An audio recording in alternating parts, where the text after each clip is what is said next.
লাল শাড়িতে প্রেয়সী অন্তিম পর্ব পরিশিষ্টাংশ। লেখনীতে ফাতেমা ফারিয়াল। বাবা হওয়ার ভারটা কাঁধে পড়ার পর থেকেই আহাদের জীবনযাত্রা বদলে গেছে। আগে সেই নির্বিকার সময়সূচি আর নেই। এখন প্রতিটা দিন কাজ শেষ করার একটা তাড়া থাকে তার, যত দ্রুত সম্ভব বাড়ি ফেরা। কারণ বাড়িতে তার জন্য অপেক্ষা করতে থাকা দুটো ছোট্ট প্রাণ চাতক পাখির মতো চেয়ে থাকে দরজার দিকে, বাবা ফিরবে এই আশায়। ওদের অমন ভরাট বিষময় চোখ দুটো আহাদের সমস্ত ক্লান্তি শুষে নেয়। অফিসের চাপ, রাজনীতির কোটোচাল, মানুষের মুখোশ, সবকিছু মুহূর্তেই অর্থহীন হয়ে যায় আহাদের কাছে। এই আনন্দটুকু থেকে সে কোনোদিনও নিজেকে বঞ্চিত করতে চায় না। কিন্তু আজ আজ বড়সড় একটা মিটিং ছিল। সময় কোথা দিয়ে চলে গেছে টেরও পেল না। মন্ত্রণালয় থেকে বেরোতে বেরোতে সন্ধ্যা গড়িয়েছে। তাছাড়াও আজকের দিনটা তার জন্য এমনিতেও বিশেষ। আজকে ডিসেম্বরের 26, রিদিতার জন্মদিন। মনে পড়ে আহাদের বুকের ভেতরটা চেপ ধরে উঠল। অবশ্য রিদিতা হয়তো নিজেরই খেয়াল নেই। দুটো বাচ্চা সামলাতে সামলাতে দিন রাত উৎসব সবকিছু গুলিয়ে ফেলে মেয়েটা। তবুও সে তো প্রিয়জনের বিশেষ দিনটা ভুলতে পারে না। গাড়ির কাছে আসতে আহাদের চোখ পড়ল। নাদিম আর শাওন দাঁড়িয়ে আছে। ওদের ওপরই আজকে একটি গুরুত্বপূর্ণ দায়িত্ব দিয়েছিল সে। গাড়ি ঠান্ডা বনেটে ভারী ক্লান্ত শরীরটা ঠেকিয়ে হাত প্রশ্ন ছুড়ল, আমি যা যা বলেছিলাম সব এনেছিস তো? নাদিম সঙ্গে সঙ্গে ডিকি খুলতেই দেখালো, সব আনছি ভাই, কিন্তু একটা ঝামেলা হয়ে গেছে। হাত ভরে কোচকে বলল, কি? কেকটা। নাদিম ঢোক গিলল। কেকটা বচকায় গেছে। হোয়াট? আহাদের কণ্ঠ মুহূর্তে তরাক হয়ে গেল। নাদিম তড়িঘড়িতে যোগ করলো, সব ঠিক হয়েছিল ভাই, এইখানে আসার পরে ঝামেলাটা হয়েছে। আর এটা শাওনের জন্য। শাওন সঙ্গে সঙ্গে তেতে উঠল, একদম ফাও কথা বলবি না নাদিম। আমাদের জন্য হয়েছে নাকি তোর জন্য? গাড়ির ডিকি কে খুলেছে? আমি জানি না। নাদিম ঠোঁট বাঁকিয়ে বলল, এখন তোরা জানবই না। দুধে দাও তুলসী পাতা। নাদিম মা। শাওন দাঁত কিরমির করতে লাগলো। পরের মুহূর্তে আহাদের বজ্রকণ্ঠ পড়তেই চুপ হয়ে গেল তারা। থাপড়ে একটা চেহারা নকশা পাল্টাই দিব। একটা কাজও ঠিকঠাক করতে পারে না, গর্দভ। দুজনে এই মুহূর্তে চুপসে গেল। ঠিক তখনই শাহিন বেরিয়ে এলো। ভেতরে কিছু ফাইল আর ডাটা নিয়ে ব্যস্ত ছিল এতক্ষণ। এসে আহাদকে উদ্দেশ্য করে বলল, চলেন ভাই, আমি ডাটা ট্রান্সফার করে দিয়েছি, বাকিটা সৌম্যবাবু দেখে নিবে বলেছে। আহাদ মাথা নাড়ল, ঠিক আছে তুই এবার যা। শাহিন একটু থমকে প্রশ্ন করলো, আপনি বাড়ি যাবেন না? হ্যাঁ যাব। আহাদ একটু চেপে থেকে সংক্ষেপে বলল, এখন থেকে তোর আর আমার গাড়িতে বাড়ি যাওয়ার দরকার নেই। কাজ শেষ করে সোজা বাসায় যাবি। নীল এই মুহূর্তে তোর জন্য অপেক্ষা করছে। নীলার তোকে খুব দরকার। শাহিন একদম চুপ হয়ে রইল। তারপরে একটু গাল ভারী করে বলল, সমস্যা নেই ভাই, আপনাকে বাড়ি পৌঁছে দিয়ে যেতে পারবো। এই কথাটুকুর জন্যই আহাদের চোখ লাল হয়ে গেল। সমস্যা আছে কি না আছে আমি জানতে চেয়েছি। আমি যখন বলেছি চলে যাবি, তার মানে ম্যানম্যান না করে চুপচাপ চলে যাবি। শাহিন মাথা নিচু করে ফেললো, সরি ভাই। আহাদ আর কিছু বলল না, নীরবে শাহিনের গম্ভীর মুখটার দিকে তাকিয়ে রইল।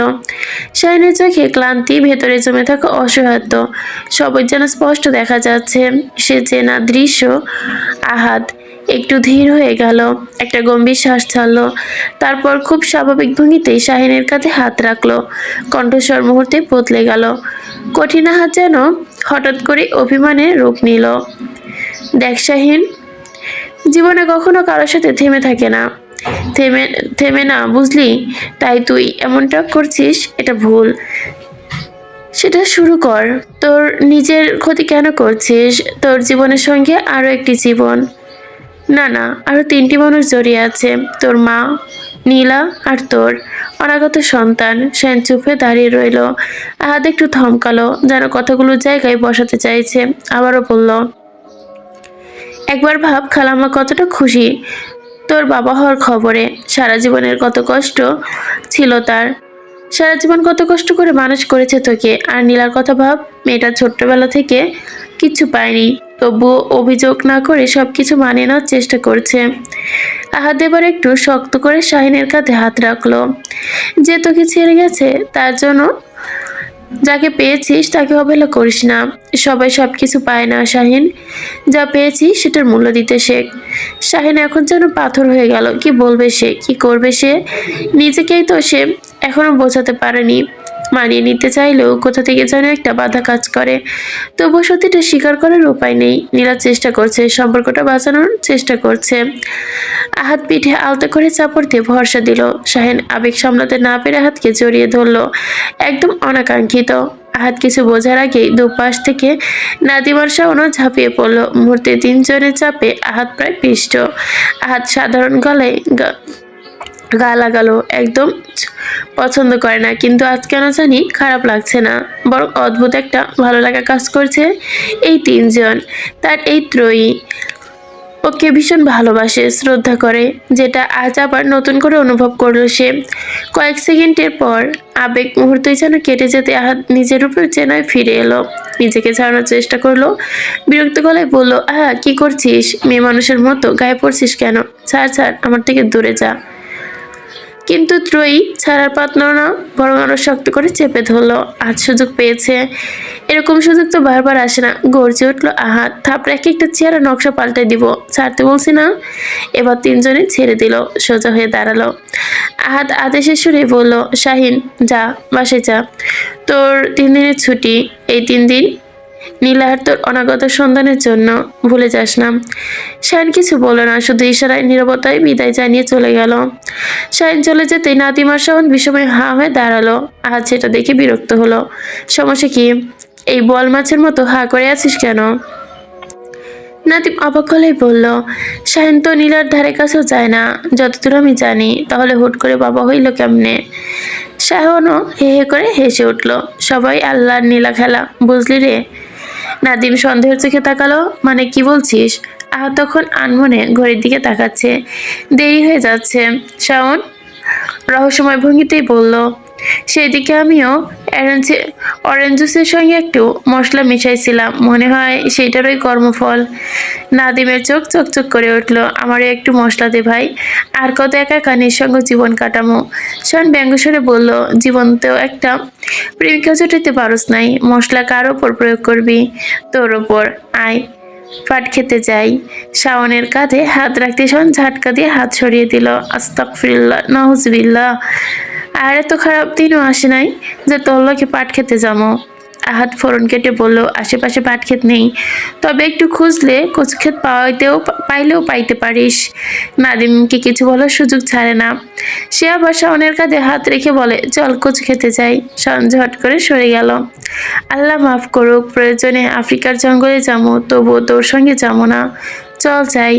নাদিম আবারও চলতে লাগলো। এইবার শাওন দৌড়ে পালালো, নাদিম পিছে ছুটলো। আমারও তো নিয়ে যা, একা একা গেলে তো আর শাওন বেবি হবে না। আহাত দৃশ্যটা দেখে শব্দ করে হেসে উঠলো, অতঃপর গাড়িতে উঠে বসলো। দেরি হয়ে গেছে, যাওয়ার পথে আবার কেক নিতে হবে। আজকের দিনটা চেয়ে একটু বেশি আলাদা। শাহিন যখন বাড়ির ভেতর ঢুকলো তখন ঘড়ির কাঁটা 9টা পেরিয়ে গেছে। বেশ খানিক এগিয়েছে বলাই চলে। তার কাছে বাড়ির অতিরিক্ত চাবি আছে, রাত বিরাতে ফেরার অভ্যাস আছে তার, নতুন না। আর নীলাকে বিরক্ত করতে চায় না সে। মায়ের শরীর এমনিতেও ভালো থাকে না, আর এখন নীলার শরীরটাও ভালো যাচ্ছে না। শারীরিক দুর্বলতার সঙ্গে মানসিক চাপও যোগ হয়েছে। বাড়ি ফিরে শাহিন সাধারণত চুপচাপ গিয়ে নিজের মতো করে শুয়ে পড়ে। নীলা অনেকবার বলেছে রাতে যতই দেরিতে আসুক না কেন যেন অন্তত তাকে ডাক দেয়, কিন্তু শাহিন ভেতরে অদ্ভুত এক অস্বস্তি কাজ করে, যাকে সে নিজের স্ত্রীর পূর্ণ মর্যাদা দিতে পারে না। তার কাছ থেকে স্বামীর অধিকার চাওয়াটা বোকামি মনে হয়। যদিও সত্যটা হলো সে চায় না।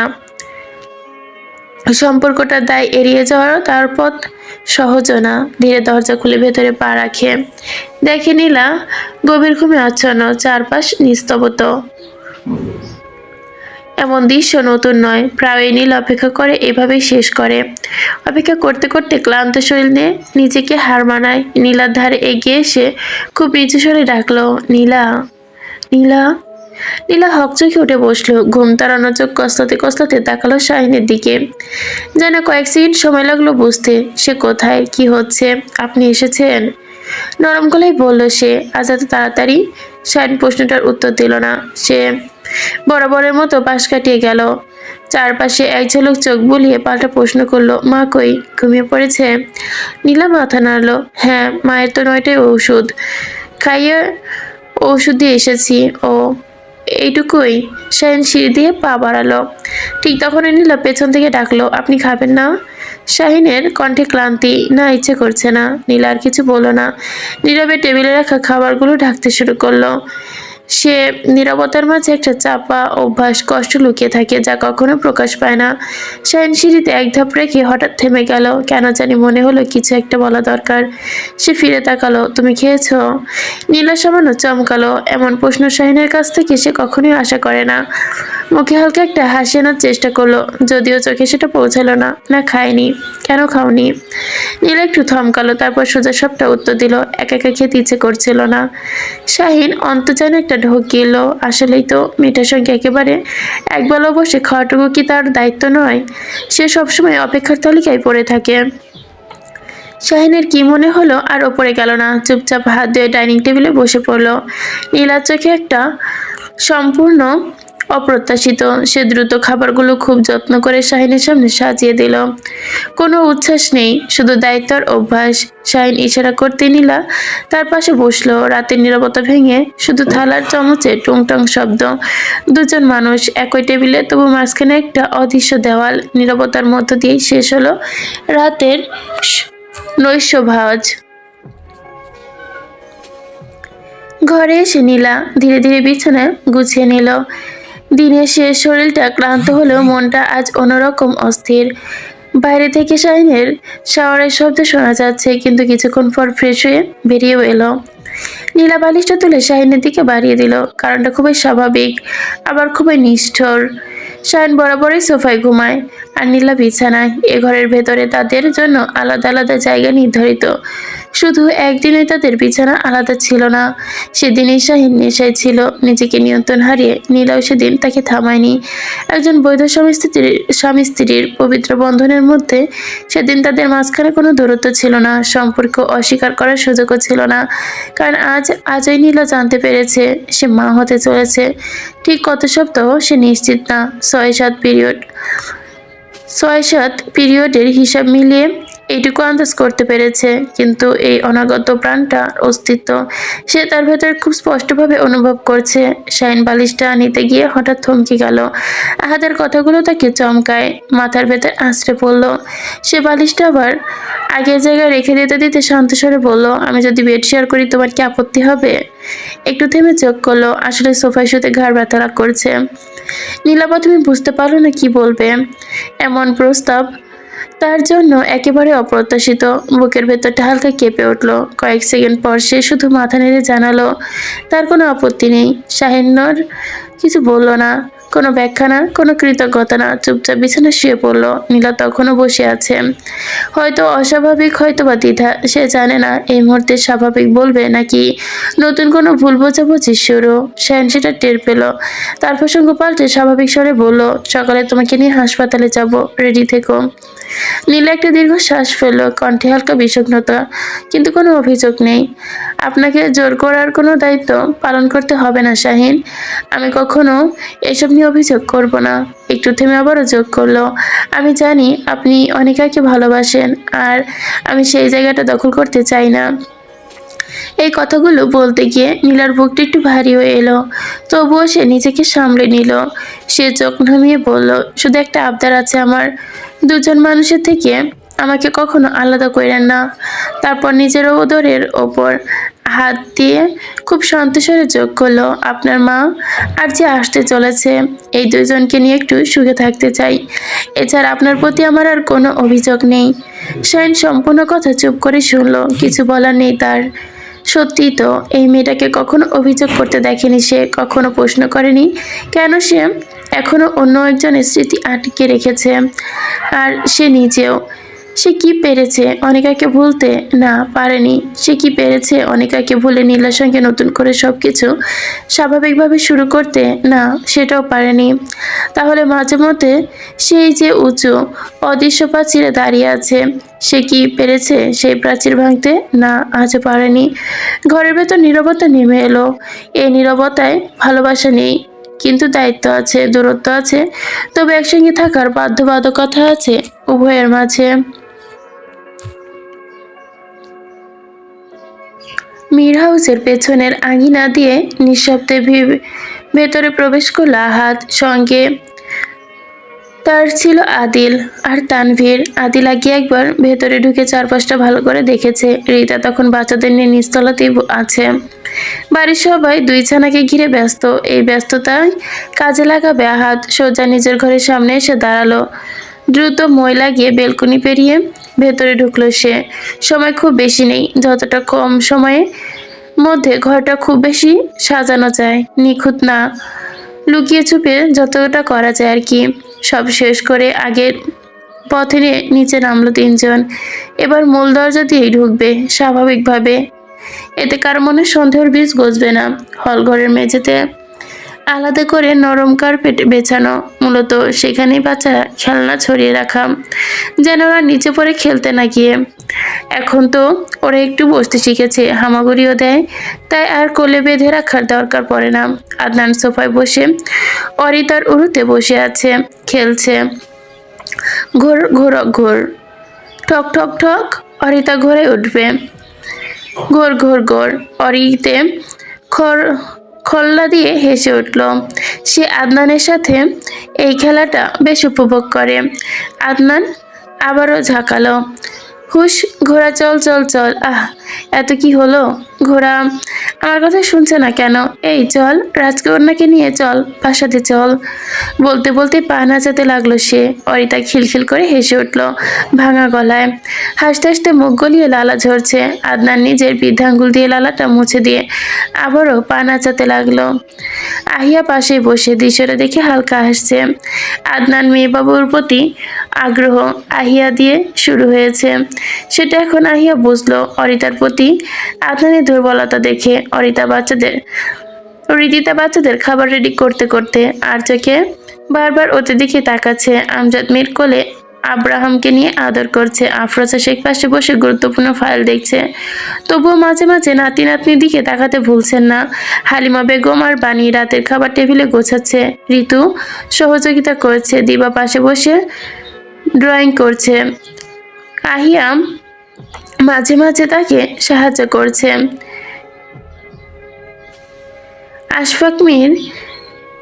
আশফাক মির সিরিয়াস আর কোকোর সাথে খেলছে। শারমিন সবার সঙ্গে একই মুহূর্ত উপভোগ করছে। জার্মানি থাকার কারণে এসব আনন্দ থেকে তিনি অনেকটা বঞ্চিতই থাকে বলা যায়।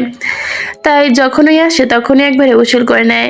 রিদিতা এক গ্লাস পানি আমজাদ মিরের দিকে বাড়িয়ে দিল। বাবা, আপনার খাবারের আগে ওষুধ খেয়ে নিন, আব্রোকে আমার কাছে দিন, বলেই ছেলে দিকে হাত বাড়ালো। আসো বাবা, আমার কাছে আসো। কিন্তু ছেলের মুখ ঘুরিয়ে নিল। দাদার বুকের মাঝে আরো শক্তভাবে লেপ্টে রইল। সে বুঝে গেছে মা এখন খাবার খাওয়াবে। এতটুকু ছেলে, অথচ বুদ্ধি একেবারে সেরা।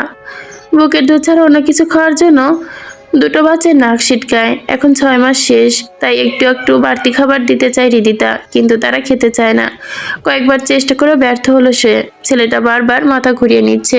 আফরোজা শেখ হালকা হেসে বললেন, বুঝে গিয়েছে, তুমি আমার কাছে দিয়ে যাও, আমি খাইয়ে দিচ্ছি। আমজাদ মির সায় দিলেন, ঠিক আছে, তোমার আম্মা খাইয়ে দিবে, তুমি যাও মা। রিদি তোর ফোন, ঈশানিয়া কল দিয়েছে।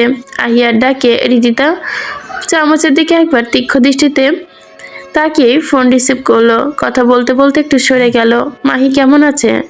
বুবু, ওর জ্বর কমেছে? ওপাশ থেকে ঈশানীর কণ্ঠ ভেসে এলো, না রে, আরো বেড়ে গেছে। তোর ভাইয়া বলছে সকালে হাসপাতালে নিবে। হুট করে জ্বর আসছে আবার কমছে। অব্র আর অরিতা কি করে, কেমন আছে? কি আর করবে, বাপের মতো খালি তেরামি। এই বয়সে তেরামি শিখে গেছে, মুখে খাবার দেওয়াই যায় না।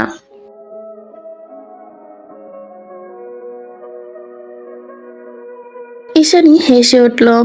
তার বোনের বাচ্চা দুটো নিয়ে ভালো হিমশিম খায়। একদম তোর মতোই হয়েছে, তুইও খাবার খাওয়ার সময় 14 বার মাথা ঘুরাইতি। রিদিতা কিছু বলল না, শুধু কপালে গুছিয়ে ছেলে মেয়েদের দিকে তাকালো। হঠাৎ ঈশানী বলল, ও আজ তো তোর জন্মদিন ছিল, আমি তো উইশই করতে ভুলে গেছি। রিদিতার নিজেরই মনে ছিল না, সমস্যা নেই, আমি তো নিজেই ভুলে গেছি। কেন, আহাত তোকে উইশ করে নাই? মনের ভেতরে ভারী হয়ে গেল রিদিতার। আহাত তো সত্যি উইশ করেনি, সে ভুলে গেল কি করে? আহাত রাজা কিভাবে ভুলতে পারলো? তো বোনকে বুঝতে দিল না। আজকে ওর মিটিং ছিল, তাই ও ব্যস্ত, হয়তো সময় পায়নি। ঈশানী বুঝে গেল নিশ্চয়ই আহাত কোনো প্ল্যান করেছে, নয়তো রিদিতাকের জন্মদিন ভুলে যাওয়ার মতো বোকামি সে করবে না। থাক, মন খারাপ করিস না, সময় তো একটু আসিস। মাহি তো অব্র আর অরিতাকে দেখেই অধিক অসুস্থ থেকে সুস্থ হয়ে যাবে। আচ্ছা, আহাদ রাজা যদি অনুমতি দেয়, কালই যাব। ওনার তো আবার আদি যুগের হিটলার বাপদাদাদের মতো বাপের বাড়ি যাওয়া নিয়ে সমস্যা। ঠিক তখনই মূল দরজা দিয়ে ভেতরে ঢুকলো আহাদ। রিদিতা বনে থেকে বিদায় নিয়ে ফোন রেখে দিল। আহাদ তার দিকে তাকিয়ে চোখ টিপে ইশারা করলো, কিন্তু সে মুখ গম্ভীর করে হালিমা বেগমের কাছে গিয়ে দাঁড়ালো। আহাদ বুঝে গেল প্রেয়সীর ঘোর অভিমান হয়েছে। কি করুন, মানিয়ে নিতে সময় লাগবে না, কিন্তু তাই তো বলে এমন অবহেলা? ঠিক আছে। ঠিক তখনই পাপ্পা, পাপ্পা, পাপ্পা, পাপ্পা ছেলে অধ বলিতেই ডাকছে। ঘোর কাটলো আহাদের। তাকে দেখা মাত্রই অব্দ আর অরিতা হাত পা ছড়িয়ে উচ্ছ্বাসে লাফাতে লাগলো। আহাত একগাল হেসে এগিয়ে এসে দুজনকে কোলে তুলে নিল। পরপর দুজনের গালে হামি দিতে লাগলো। দুজনই বারবার বাবার বুকের সঙ্গে লেপটে গেল। সারাদিন পর এই আশ্রয়টুকুই যে কতটা দরকার ছিল। বাচ্চাদেরকে কোলে নিয়ে সিঁড়ি বেয়ে ওপরে উঠতে উঠতে ডেকে উঠলো আহাত, রিদি ওপরে আসো। আজ দ্বিতীয়বার ডাকতে হয়নি তাকে। আহাদের সঙ্গে পা মিলিয়ে উঠে এলো। দরজার সামনে এসে থমকালো আহাদ, চোখের কোণে তাকালো প্রেয়সীর দিকে। রিতা গাল ফুলে আছে, এখনো ঠোঁট দুটো শক্ত করে চেপে রাখা, স্পষ্ট বোঝা যাচ্ছে অভিমান এখনো কাটেনি। আহাদের ইচ্ছে করলো হালকা মেজাজে প্রশ্ন করলো, কি হয়েছে? পটকা মাছের মতো এমন হাম করে আছো কেন? এই একটুখানি কথাতে রিতার ভেতরে জমে থাকা অধরের ক্ষোভ ভেঙে গেল। রাগ জমে উঠলো সেই ক্ষোভে, বেরিয়ে এলো একই সাথে, আপনি খুব খারাপ, আমি আপনার সাথে থাকবো না, আব্বুকে বলবো আমাকে এসে নিয়ে যাক। মুহূর্তে আহাদের মেজাজ তুঙ্গে গেল, চোখ হয়ে গেল লাল, কণ্ঠে নেমে এলো পরিচিত কর্কশতা। থাপড়া চেহারা নকশা পাল্টাই দিব। বজ্জাত বেটি, সাহস কি করে হয়? হৃদির বাচ্চা এই কথা বলার? কিছু বলতে না বলতেই দিন দিন সাহস বেড়ে যাচ্ছে, তাই না? দিদিতা আর এক মুহূর্ত দাঁড়ালো না, ফুসতে ফুসতে দরজা ঠেলে ঢুকে গেল। তখনই টের পেল বাচ্চা দুটো তার দিকে ডেব ডেব করে তাকিয়ে আছে। বাবার গলা স্বর মুহূর্তে কঠোরতা পুরোপুরি বুঝতে পেরে গেছে। মুহূর্তে নিজেকে সামনে নিল, মুখ দুটো কৃত্রিম হাসি আনলো সে। এত চেষ্টা করে সন্তানের সামনে রাগ লুকিয়ে রাখতে পারে না, কিন্তু এই আল্লাহর বান্দি তার হতেও দেয় না। মাঝে মাঝে এমন কাজ করে মনে হয় থাপড়াই আল্লাহর বান্দির চেহারাটা বদলাই দিতে। রীতিতা ভেতরে পা রাখতে থমকে গেল।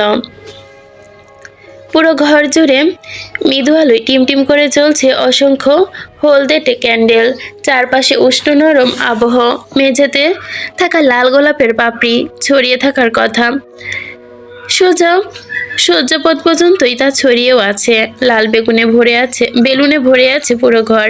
এক মুহূর্তে তার সমস্ত রাগ অভিমান সব মিলিয়ে গেছে রাতের কুয়াশার মতো। ধীরে ঘাড় ঘুরিয়ে তাকালো আহাদের দিকে, চোখে বিষময় অস্বস্তি আর অবিশ্বাস। আপনার মনে ছিল আজ আমার বার্থডে? আহাদের ঠোঁটের কোণে হালকা হাসি খেলে গেল। ভুলে যাওয়ার মতো কারণ তো দেখছি না। এসব কখন করলেন? রিতার গলা কাঁপছে। আহাদ বাচ্চাদের বেবি কাটে শুয়ে রাখলো, নির্লিপ্ত ভঙ্গিতে বলল, বলাটা কি খুব জরুরি? হুম। রিদিতা মাথা নাড়লো। আহাদ ধীরে এগিয়ে এলো, খুব কাছে, এতটা কাছে যে চিবুক রিদিতা ললার ছুঁয়ে ছুঁয়ে ভাব। আচমকা কণ্ঠস্বর বদলে বলল, রিদি, একটা আবদার রাখবে? কি? আজকে আমার জন্য একটু লাল শাড়ি পরবে? অনেকদিন লাল শাড়িতে না তোমায় দেখি না। পরবে? রিদিতা কিছুক্ষণ চুপ রইল। সত্যি তো অনেকদিন শাড়ি পরা হয় না। মা হওয়ার পর থেকে সব সময় তো আর সময়ই পায় না। এমনিতেও শাড়ি সামলানো তার কাছে খুব কঠিন। এখন তো দুটো ছানা, ওদের নিয়ে শাড়ি পরা প্রায় অসম্ভব। আহাদ নরম স্বরে বলল, কি হলো, পরবে? ভাবনা শুধু কেটে গেল হৃদিতার। ধীরে মাথা নেড়ে সম্মতি জানালো, পরব। আহাদের চোখ মুহূর্তেই উজ্জ্বল হয়ে উঠল। সে দ্রুত আলমারির কাছে গিয়ে খুব যত্নে তুলে রাখা সেই লাল ঝলমলে শাড়িটা বের করে প্রিয়সীর হাতে তুলে দিল। শাড়িটা চিনতে হৃদিতার সময় লাগলো না। এই শাড়ি পরেই তো প্রথম ছবি পাঠিয়েছিল আহাদ রাজাকে, যে ছবি এখনো তার ফোন স্ক্রিনে চলচল করছে। ভেসে উঠেছে। হৃদিতা শাড়িটা নিয়ে ড্রেসিং রুমে ঢুকে গেল। আহাদ এবার ঘুরে বাচ্চাদের কাছে এসে বসলো। পাপা, পাপা, পাপা, কণ্ঠ ভাঙা গলায় বলতে বলতে ডাকলো, আমার রাজকন্যা কোথায়? আমার আব্রো বাবা কোথায়? তারা কি মাম্মাম আর পাপ্পার রোমান্স দেখছে? ছি, লজ্জা। চোখ বন্ধ করো। ছোট পাখির মতো দুজন ডানা ঝাপটানো ভঙ্গিতে হাত পা ছুটতে লাগলো। হাত কোলে নিতে দুজন আবার বুকের সাথে মাথা ঠেকিয়ে উষ্ণতা খুঁজলো। সে ধীরে ধীরে ঘর জুড়ে পায়চারি করতে লাগলো। বাবার বুকে ছন্দে নীরব নিরাপদ উষ্ণতা। কিছুক্ষণের মধ্যেই দুজন ঘুমিয়েও পড়ল। আহাদ একজন একজন করে পরম যত্নে বেবি কাটে শুয়ে দিল, কমফোর্ট এনে দিল ঠিকঠাক করে। পরপরে দুজনের গালে কপালে পরপর কয়েকটা চুমু খেলো টুপটুপ। ঠিক তখনই পেছন থেকে ভেসে এলো পরিচিত মিষ্টি কণ্ঠস্বর। সে কণ্ঠ, মন্ত্রীমশাই। আহাদ ঘুরে তাকালো। হৃদিতা দরজার পাশে দাঁড়িয়ে, লাল শাড়ির আঁচল এলোমেলো হয়ে জড়িয়ে রেখেছে। কপালের কাছে কয়েকটা গোছানো চুল বেরিয়ে আছে। চোখে মুখে এক ধরনের লাজুকতার অস্থিরতা। সে ঠোঁটগুলো ফুলিয়ে অভিমানী সুরে বলল, শাড়ির কুচিগুলো একটু ঠিক করে দিবেন, আমি পারছি না। এই দৃশ্যটা দেখে হাত দমকা হেসে উঠল। দুটো সন্তানের মা হয়ে গেছো, অথচ এখনো শাড়ির কুচি সামলাতে পারো না। এই অবোধটাকে তাকে আবার বারবার নতুন করে প্রেমে ফেলায়। সে এগিয়ে এসে হৃদিতার সামনে হাঁটু করে বসলো, যেন কোনো পবিত্র কাজ করতে বসেছে। মনোযোগ দিয়ে এক এক করে কুচি সব ঠিক করলো। প্রতিটা ভাঁজে লুকিয়েছিল যত্ন, প্রতিটা টানে সাবধানতা। তারপর আঁচল আলতো করে কাঁধে তুলে দিল। পকেট থেকে বের করলো লাল গোলাপের গাছরা। খুব যত্ন করে হৃদিতার চুলের ভাঁজে গুজে দিল তা। এখন একদম পারফেক্ট। হৃদিতার রূপে মুহূর্তে যেন বদলে গেল।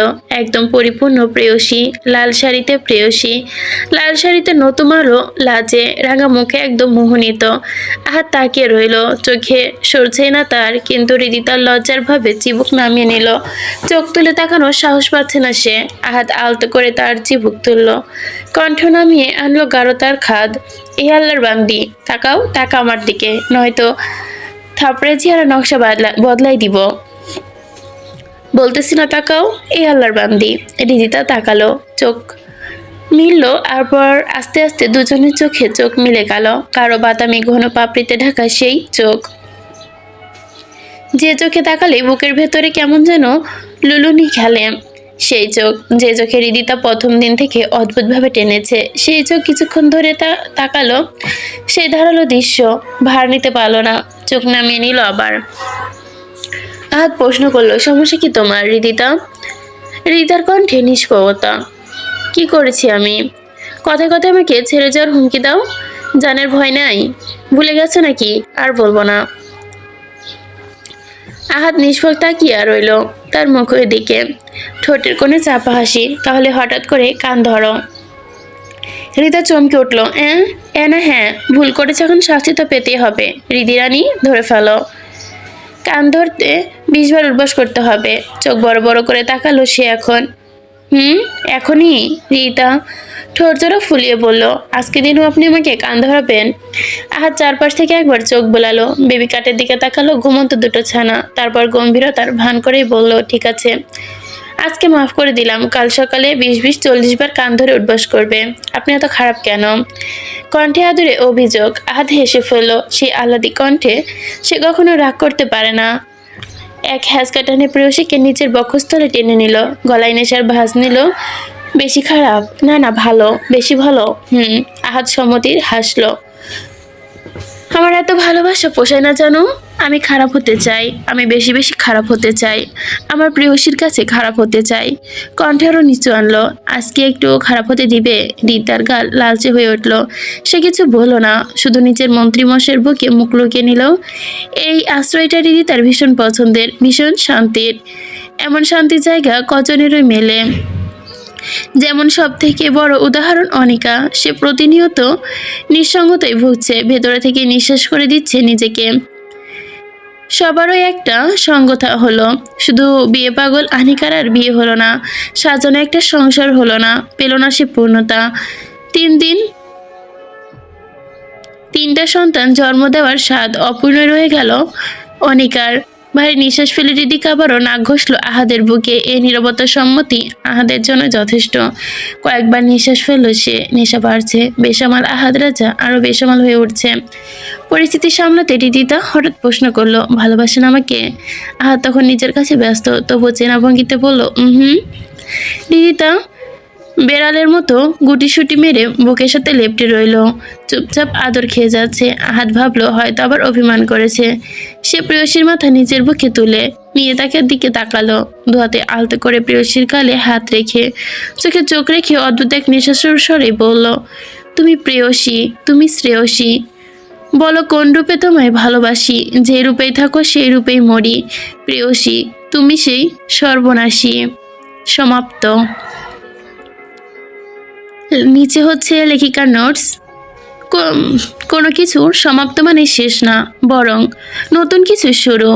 শুরু থেকেই শেষ পর্যন্ত পাশে থাকার জন্য, ভালোবাসা দেওয়ার জন্য আমি হৃদয়ের গভীর থেকে কৃতজ্ঞ।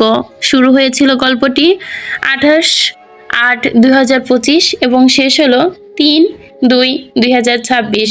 মানে পর্বটার লেখিকা কাল অনেক রাতে দিছে, এই জন্য 3/2 লেখা, যদি আজকে 3/2 তারিখই। আর যারা হচ্ছে শুরু থেকে শেষ এখন পর্যন্ত আমার চ্যানেলের পাশে ছিলেন, আপনাদের প্রতি অনেক অনেক কৃতজ্ঞতা এবং হৃদয়ের গভীর থেকে ভালোবাসা। আশা করি পরবর্তী দিনগুলো, পরবর্তী পর্বগুলো বা অন্য কোনো গল্পতে আপনাদের পাশে পাবো। আর যেহেতু এটা শেষ হয়ে যাচ্ছে, আর চ্যানেলের বেশিরভাগ গল্পই হচ্ছে রানিং, যদি কেউ কোনো গল্প শুনতে চান অবশ্যই বলবেন। ধন্যবাদ এতক্ষণ সাথে থাকার জন্য।